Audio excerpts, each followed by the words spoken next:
সরকারের ব্যর্থতা আর দুর্বলতার কারণে সচিবালয়ের মতো স্পর্শকাতর এলাকায় বারবার ঘটছে ঘেরাও আর হামলার ঘটনা, যার সুযোগ নিয়ে অস্থিতিশীলতা তৈরির চেষ্টা করছে ক্ষমতাচ্যুত আওয়ামী লীগ।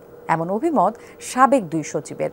শুধু সচিবালয় নয়, মব বন্ধে সরকারকে কঠোর হওয়ার পাশাপাশি জনগণের আস্থা ফিরিয়ে আনার পরামর্শ তাদের। আরিফুর রহমান সবুজের রিপোর্ট। নতুন ব্লেন্ডে আরো রিচ অ্যারোমায় সেলন ফ্যামিলি ব্লেন্ড টে। পান থেকে চুন খসলেই সচিবালয় অভিমুখে যাত্রা। বিশ্ববিদ্যালয়ের শিক্ষার্থী থেকে শুরু করে রিকশা চালক, বিডিআর সদস্য থেকে আনসার সদস্য, যেন প্রশাসনিক সিদ্ধান্ত গ্রহণের বদলে দাবি দেওয়া আদায়ের প্রধান কেন্দ্র এই সচিবালয়। আওয়ামী লীগ সরকার পতনের পর গেল 11 মাসে সচিবালয়ে ঘেরাও করে আন্দোলন এবং অবস্থান কর্মসূচির মতো ঘটনা ঘটেছে অর্ধশতাধিকবার। আর অত্যন্ত স্পর্শকাতর এই স্থাপনার গেট ভেঙে হামলা ভাঙচুরের ঘটনা ঘটেছে অন্তত 4 বার। সর্বশেষ শিক্ষা উপদেষ্টার পদত্যাগ দাবিতে সচিবালয়ে ঢুকে পড়ে শত শত শিক্ষার্থী। নির্বিচারে ভাঙচুর করা হয় গাড়িসহ নানা স্থাপনা। সাবেক সচিবদের মতে 5 আগস্ট পরবর্তী সময়ে যে বিশৃঙ্খল অবস্থার তৈরি হয়েছিল তা এখনো নিয়ন্ত্রণে নিতে পারেনি সরকার।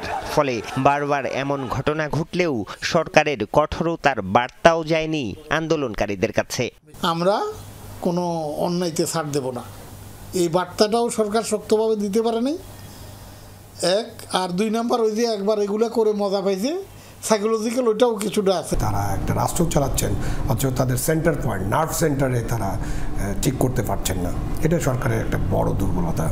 এমন অবস্থার জন্য মন্ত্রণালয় থেকে শুরু করে আমলা ও বিভিন্ন সংস্থায় যারা দায়িত্বশীল তাদের অদক্ষতা এবং স্ব ক্ষেত্রে ভূমিকা রাখতে না পারাকেও দায়ী করেছেন সাবেক এই সচিবরা।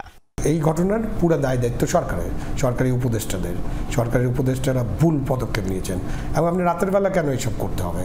রাত 3:30 একটা সময় হলো যে সময় আপনি ডিক্লেয়ার করবেন যে আগামীকাল পরীক্ষা হবে না। মাউসির ডিজি সাহেব যদি এসে বলতো যে বাবা আমি তোমাদের বাবা, তো তোমরা মানে আসো, এটা আমাদের ভুল হয়ে গেছে, তো এই কথা কি কেউ বলছে? তো এখন মুশকিলটা হলো দায়টা কেউ নিচ্ছে না। সাবেক এই দুই সচিব মনে করেন সরকারের এমন দুর্বলতা এবং বিশৃঙ্খল পরিস্থিতিতে সুযোগ নেয়ার চেষ্টা থাকবে ক্ষমতাচ্যুত আওয়ামী লীগের, যা নিয়ে সতর্ক থাকতে হবে সরকারকে। এমন কোনো পরিস্থিতি হতে দিবেন কেন যেখানে মব সৃষ্টি হবে এবং মবের মধ্যে ফ্যাসিবাদের দোসররা ঢুকে পড়বে? তো এটা বলে নিজের যে দুর্বলতা, অক্ষমতা বা নিজের ব্যর্থতা ঢাকার চেষ্টা অতীতের সরকারগুলো করেছে, এই সরকারও করবে। তারা তো সুযোগ পাইলে মানে আপনার কামড় দিতে চাবেই, তাইলে আপনি সেটা সতর্ক থাকবেন যাতে কামড় দিতে তারা না পারে, তাদেরও উস্কানি থাকতে পারে।